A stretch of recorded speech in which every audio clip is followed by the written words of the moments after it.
Hamas and the Palestinian Islamic Jihad have jointly claimed responsibility for a bomb explosion in Tel Aviv that occurred on Sunday. The blast resulted in the death of the presumed attacker and injuries to a bystander. Security footage captured the attacker, who was carrying a large backpack moments before the explosion. Israeli authorities believe the intended target of the bomb was a nearby synagogue.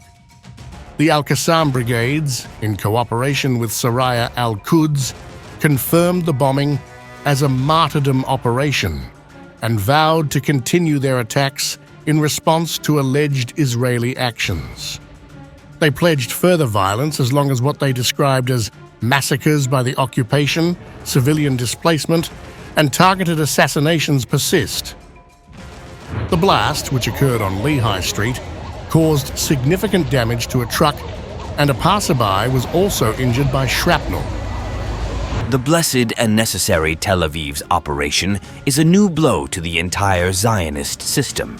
It represents another security and intelligence failure for the Zionist entity, and confirms that the Zionist leaders will bring nothing but destruction and death to the Zionist public to preserve their positions and political gains, which will never benefit them.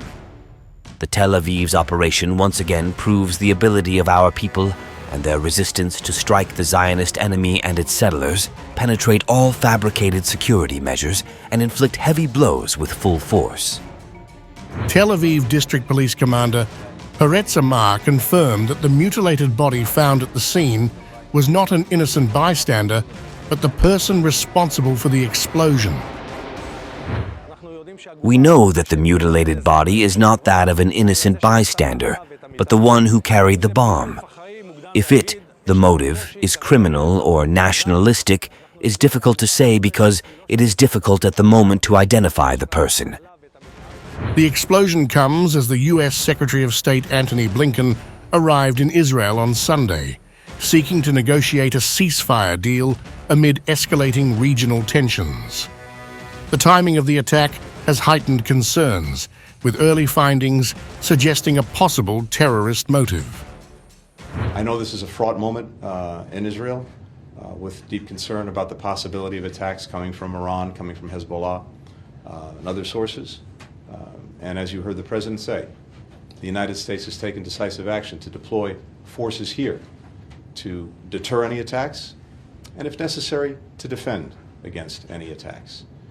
But the focus of my visit is intensely on getting the hostages back, getting the ceasefire done. It is time for everyone to get to yes and to not look for any excuses to say no. Israeli police and the Shin Bet security agency are actively investigating the incident, with Amar noting that the injured passerby might assist in the probe. The identity of the bomber and the nature of the attack remain under investigation.